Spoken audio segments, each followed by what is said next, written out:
ئامێری زیرەک، تەکنەلۆژیا، تۆڕەکانی کۆمەڵایەتی، لایک و کۆمنت و ڤیو، ئەو دەستەواژانن کە ئێستا لە سوودبەخشیەوە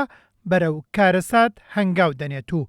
ڕنگدانەوەیان بە شێوەیەکی گشتی بەسەر کۆمەڵانی خەڵکەوە هەیە.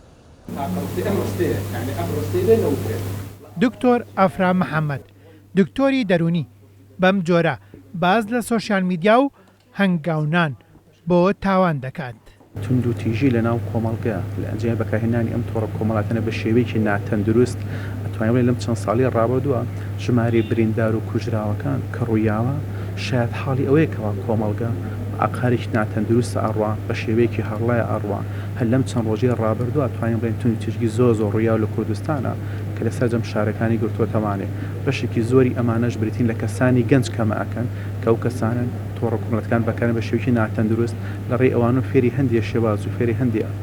خود ئەبن کە ناچار بن دووبارە و سێبارێک لە ناو کۆمەڵگایەکەنە دنیای واقعیاوان. دکتۆر بەختیار کەمال تاڵەوانی وەک دکتۆریشی کۆمەڵایەتی باز لەوە دەکات کە گەنجان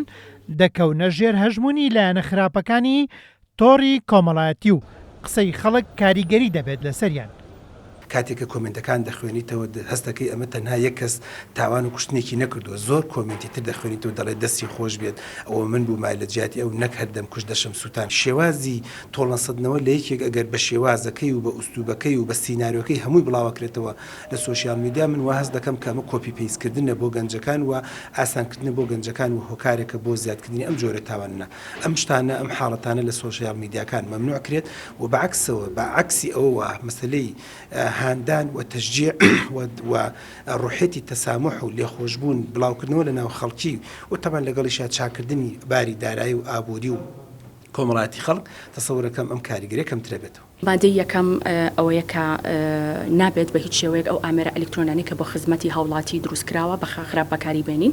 دووەم مادەیان کە زۆربەی زۆری لە دادگاکانی سلێمانیدا بریتیە لە مادەی دووهەمی خراپ بەکارهێنانی ئامێرە ئەلکترۆنیەکان ئەگەر هاتوو هەر کەسێک هەستا بە هەڕەشەکردن یاخود بڵاوکردنەوەی وێنەی چەسپا و یاخود جوڵاو